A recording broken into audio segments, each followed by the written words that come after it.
Americans have been struggling to pay for housing costs.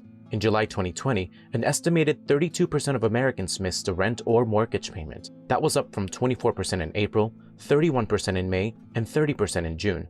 This trend is worrying experts that a wave of evictions may be coming once local, state, and federal moratoria on forced removals expire. Struggling to pay for housing in America is nothing new. In 2018, the Census Bureau estimated that 40.6% of renters were rent-burdened, meaning they spent 35% or more of their monthly income on rent and utilities. A study by Harvard University's Joint Center for Housing Studies found that about a quarter of households spent more than half their income on housing. The Urban Institute found that about a quarter of Black and Latinx renters surveyed didn't pay or deferred their rent in May 2020, compared to 14% of white renters. With the growing uncertainty over financial stability and the idea that mass evictions may be looming, how do evictions actually work? And could the US cancel rent? From 2000 to 2016, there were almost 1 million evictions per year in the United States, meaning that about 1 in 40 renter households were evicted per year. Along with systemic racism, rising rents and home prices, stagnant wages, gentrification, and a decline in public and subsidized housing are contributing to this very complex problem. According to census data, from the 1950s to 2000, gross rents, which includes utilities, rose from $384 to $901. By 2010, that number grew to $1,010, and by 2018 it was $1,086. At the same time, wages have been stagnating. Data from the Bureau of Labor Statistics analyzed by the Pew Research Center suggests that from 1964 to 2018, average hourly wages went up from $20.27 to $22.65, or just $2.38. Combined with the loss of millions of affordable housing units since the 1990s, a crisis has been created for low-income Americans. Some landlords engage in intimidation tactics to get tenants to leave, which sometimes leads to what are known as self-help evictions. Self-help means the landlord has not resorted to starting a court case, has not done the preliminary notices, has not filed the court cases, just literally locked out the person or locked them out and thrown their things out as well. This is illegal in almost every state in the country. The landlord is subject to damages, not just for the eviction itself, but in a separate court, the tenant can also sue for any damages to the property. Depending on the state, a landlord may have to pay fines, damages, and the tenant's court and attorney fees, and if a tenant wins the suit, the landlord may be required to let the tenant stay in the unit.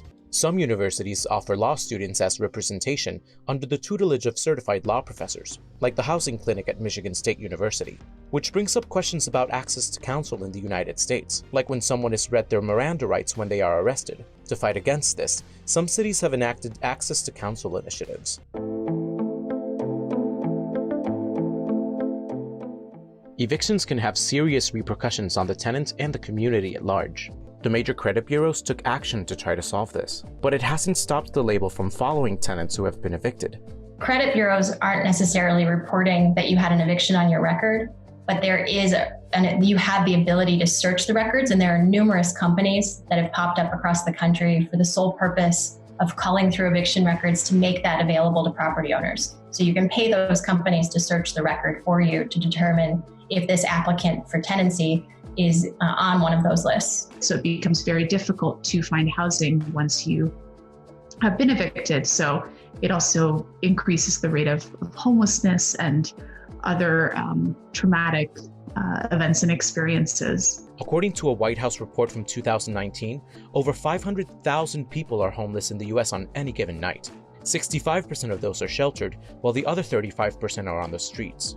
And a recent report by Amherst Capital Management found that 28 million renters who don't own their homes or receive financial assistance are at risk of eviction. But tenants aren't the only ones who suffer when rent isn't paid. A May survey by the American Apartment Owners Association found that nearly 60% of landlords said their tenants are unable to pay rent because of the coronavirus, and 80% said they're willing to work with their tenants. Landlords can use their insurance for things like natural disasters, but COVID-19 has not been deemed one, and a Marsh and McLennan report showed that insurance rates are going up amid the pandemic because companies are seeing it as a higher risk. The American Apartment Owners Association said there is something that landlords can do to ease some of that burden. They can get something called Lease Guarantee, so that if later the tenant can't pay their rent or there's excessive damages or something like that, they have some coverage for that.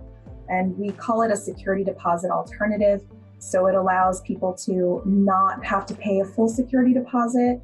And then, the landlord is protected for thousands of dollars just in case something happens down the road. It is a small fee that the tenant has to pay to get it, but it is definitely less than what a security deposit would be.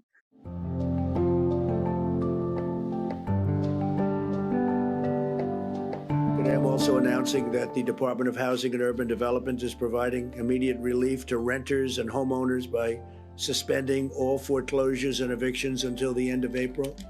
The president was referring to an amendment in the CARES Act, which provides eviction relief for tenants in federally backed housing for 120 days, and the notice must give tenants 30 days to leave the property. You can look on the Fannie Mae and Freddie Mac websites to see if your apartment building's mortgage is federally backed. And even if they're not, the Eviction Lab has a policy scorecard which has constantly updating information on states' housing policy during the pandemic. The most important thing to know is that there are lots of holes. The eviction moratoria are probably best described as a patchwork.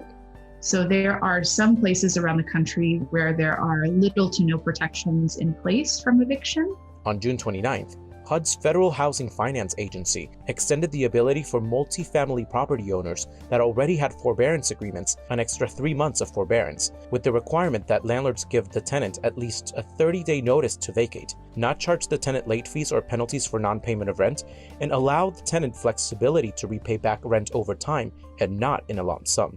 Because of this patchwork, the House of Representatives passed the Emergency Housing Protections and Relief Act of 2020, which would appropriate $100 billion for direct rental assistance, something that was not expressly written into the $2.2 trillion CARES Act. The bill passed by the House has a companion bill in the Senate, but both bills are not expected to pass in the upper chamber, even though President Trump says he supports larger payments to Americans than Democrats in the next coronavirus relief bill. A movement also developed to #cancel rent. All across the country, from Los Angeles, Philadelphia to New York, tens of thousands of tenants banded together in the largest coordinated rent strike in decades. In Congress, Representative Ilhan Omar introduced the Rent and Mortgage Cancellation Act of 2020 to cancel rent until 30 days after the pandemic is over. Today, I'm excited to introduce a bill to cancel all rent and home mortgage payments through the duration of this pandemic. The bill has 30 co-sponsors in the House, but is still waiting for a vote in the House Financial Services Committee. As Americans wait for a possible next step from Washington, experts suggest people who are concerned about their rent speak with their landlords.